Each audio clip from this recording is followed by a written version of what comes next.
அது எந்த அளவுக்கு ஸ்பெஷலா ஆயிருக்கு அப்டின்னா, இப்போ டிமாண்டி காலனி நீங்களும் பார்ட் 1 பார்த்திருப்பீங்க. Now you are part of part 2. So இது நீங்க கதை கேட்கும்போது, யூ வேர் ஆல்ரெடி செட்டா பார்ட் 2 னோனே டிமாண்டி காலனி டிக் அந்த மாதிரியா? இல்ல did you like something about part 2 specially? Sir சொன்ன மாதிரி ஃபஸ்ட்டு வெங்கி சார் தான் டைரக்ட் பண்ணுறதா இருந்துச்சு. அஜய் ஸ்க்ரீன் ப்ளே அப்படின்னு சொல்லிட்டு அஜய் தான் என்கிட்ட பேசினாரு.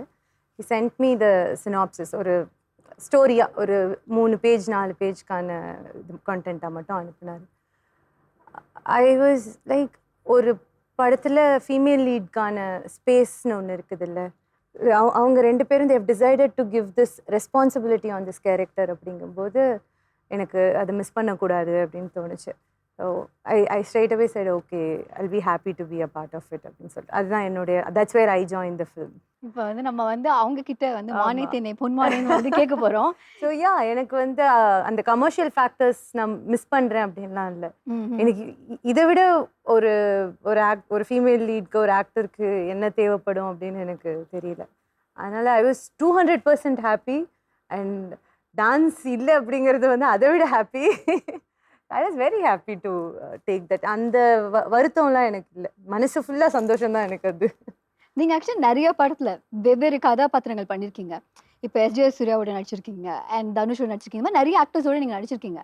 அருள்நிதியை பத்தி ஒரு ஸ்பெஷலான விஷயம் அப்படின்னா நீங்க என்ன சொல்லுவீங்க? ஏன்னா ஒவ்வொருத்தவங்களுக்கும் ஒரு ஸ்பெஷல் குவாலிட்டி இருக்கும். அருள் சார் வந்து ரொம்ப யதார்த்தமான ஒரு மனிதர். கேமராக்கு முன்னாடி ஒன்று, கேமரா இல்லாதப்போ ஒன்று, அதெல்லாம் கிடையாது. ஃபில்டர் கிடையாது.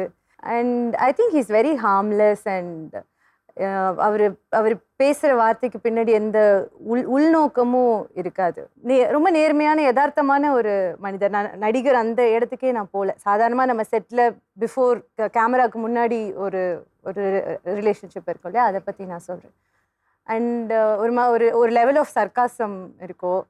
அது இங்கே புரியாது, வீட்டுக்கு போய் யோசிச்சாதான் புரியும். ஓ, இதை தான் அவர் மீன் பண்ணாரா அப்படின்னு சொல்லிட்டு. அதே இதுதான் அவர் கேமரா முன்னாடியும் ட்ரான்ஸ்ஃபர் பண்ணுறாருன்னு நான் நினைக்கிறேன். சில நடிகர்களை தான் எல்லாருக்குமே பிடிக்கும். எல்லாருக்குமே ஒரு ஒரு செட் ஆஃப் ஹேட்டர்ஸ் இருப்பாங்க. சில பேர் எல்லாருக்குமே பிடிக்கும். ஸோ ஐ திங்க் ஹீஸ் அந்த யதார்த்தத்தை அவர் ஸ்க்ரீனில் கொண்டு வர்றதுனால இப்போ நம்மக்கிட்ட எப்படி பேசுகிறாரோ அதே தான் கேமரா முன்னாடியும் நடிக்கும் போதும் அவர் பண்ணுறாரு. ஸோ பேசிக்கலி நான் நடிக்க மாட்டேன் கேமரா முன்னாடி. தேங்க்ஸ். எப்படி எனக்கு இப்போ வந்து அடுத்த கேள்வி அதான் கேட்க போறேன் உங்ககிட்ட. ஏன்னா வந்து அவங்க உங்களை பத்தி இவ்வளவு சொன்னாங்க. ஸோ பிரியா பவானி சங்கர் எதுவுமே கேட்காதீங்க அவர்கிட்ட. நான் வந்து எப்பவுமே ஒருத்தங்க நம்மளை பத்தி அவ்வளவு சொல்லும்போது நம்மளும் பதிலுக்கு அவ்வளவு சொல்லக்கூடாது. வேணாங்க. அது அப்புறம் நாங்க 2 பேரும் சொல்லி வச்சோம் அந்த மாதிரி ஆயிடும். இல்ல அவங்க ரொம்ப ஸ்வீட். ஃபர்ஸ்ட் டைம் நாங்க மீட் பண்ணும்போது ஒரு மாண்டேஜ் எடுத்தோம். லாங்ல ஒயிட் ஷாட் அது. ஸோ பொதுவாகவே இந்த ஷூட்டிங்கில் ஒயிட் ஷாட் எடுக்கும்போதெல்லாம் கம்ஃபர்டபுளாக பேசுவோம். மாண்டேஜில் க்ளோஸ் எடுக்கும்போது தான் பேச முடியாது. ஏன்னா பக்கத்தில் இருக்கவங்களுக்கு கேட்கும்ல. இது யாருக்கும் தெரியாது, நான் விளக்கம் கொடுத்துருக்கேன் அதுக்கு. ஸோ அப்போது 2 பேரும் பேசிட்டு வரும்போது அவங்க ஃபஸ்ட்டு என்கிட்ட சொன்னது வந்து, உங்கள் தாத்தாவை வந்து எனக்கு ரொம்ப பிடிக்கும். அவர் வந்து எனக்கு மிகப்பெரிய ரோல் மாடல். எங்கள் ஃபேமிலிக்கே அவர் வந்து நிறைய படிச்சிருக்கேன் நான். எங்கள் அப்பா வந்து கலைஞர் பேசுறாரு அப்படின்னா உட்காந்து ஃபுல் ஸ்பீச் கேட்பாங்க சின்ன வயசுல இருந்து. இது வந்து அவருடைய அரசியல் அது எல்லாத்தையுமே ஒதுக்கி வச்சுட்டு வெறும் ஒரு எழுத்தாளரா அவருடைய பேச்சை மட்டுமே நிறைய ரசிக்கிற குடும்பம் எங்களுது. அதனால நான் அவர் பேசி நிறைய பார்த்து வளர்ந்துருக்கேன் நான்.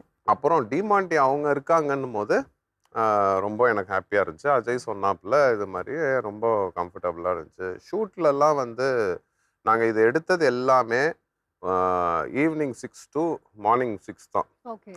Most of the time 90% of the shoot அப்படி தான் நடக்கும். இப்போ என்னடா என்ன 2 மணிக்கு அனுப்பிச்சிருவாரு. எனக்கு வந்து அவங்கள மட்டும் 6 மணி வரைக்கும் இது பண்ணுவார். இது என்னன்னா இதுக்கு பின்னாடி வேற ஒரு கதை இருக்கு, அதையும் இப்போ சொல்லிடுறேன்.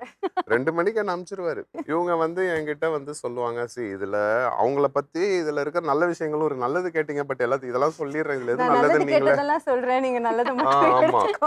ஸோ 6 மணி வரைக்கும் அவங்கள வச்சு எடுப்பாங்க. நான் நினைப்பேன் எவ்வளோ டெடிக்கேட்டடா இருக்காங்க இவங்க. எப்படிப்பட்ட ஆள்னா அஜய் கிட்ட ஸ்ட்ரைட்டா சொல்ல மாட்டாங்க இது மாதிரி 2க்கு மேல டயர்டா இருக்குலாம். என்கிட்ட அருள் நீங்க 2க்கு மேல இன்னைக்கு ஷூட் பண்ண மாட்டீங்கல்ல, ஏங்க இல்லை டயர்டாக இருக்கீங்க பார்க்க அப்படின்னுவாங்க. இந்த மாதிரிலாம் நைஸாக சொல்லி நிறைய தடவை சொல்லியிருக்காங்க. அவர் சொன்னால் விட்டுருவாங்க. ஆனா இதோட மொத்த உள்நோக்கமும் எனக்கு எப்போ தெரியுதுன்னா படம் பார்க்கும்போது தான் தெரியுது. ஏன் இவனுங்க என்ன டெய்லி 2 மணிக்கு அமிச்சாங்கன்றது. இதெல்லாம் நான் இல்லாத அநியாயம். ஒரு படம் எடுத்து வச்சிருக்கான். இதெல்லாம் ஆனா அநியாயம். சரி, ஆக்சுவலா இவங்களுக்கு இந்த படத்துல மிகப்பெரிய நல்ல ரோல். Okay, okay. நல்ல ரோல்னா எனக்கும் நல்ல ரோல். இந்த கதை வந்து மீட் ஆற இடத்துல வந்து இவங்க தான் அத ஒரு ஒரு அதுல ஒரு இது இருக்கு. ஓகே. இப்ப ஃபர்ஸ்ட் பார்ட்டே பாத்தீங்கன்னா ஹீரோ கிடையாது. Correct, correct. நம்ம ஓன் பட்ஜெட்னால லேட்டாஸ் ஆகும். ஓகேயா? இதுல வந்து நானும் இவங்க அப்புறம் அருண் பாண்டியன் சார், முத்துக்குமார் சார் எங்க காம்பினேஷன் தான் செம்மையா இருக்கும்ல. அப்படியா? எங்க 2 பேர் காம்பினேஷன். இவங்க 2 பேரும் நாங்க எதுக்குடா வந்தோன்ற மாதிரியே உட்கார்ந்துருக்காங்க. கொஞ்ச நேரம் அவங்க கிட்ட பேசுங்க. ஆக்சுவலா இவங்க ரொம்ப நல்லவங்க. அதோட நிறுத்திக்கலாம். ஆமா. ஆக்சுவலா நான் அந்த எண்ணத்தோட தான் அவர்கிட்ட நான் சொன்னேன் 2:00 மேல கஷ்டம் இல்ல. ஆமா கஷ்டம் தான் அப்படின்னு சொல்லிட்டு இவர் வீட்டுக்கு போயிட்டாரு. என்ன வச்சு 6 மணி வரைக்கும் அவருக்கு தானே கஷ்டம், உனக்கு என்ன கஷ்டம்?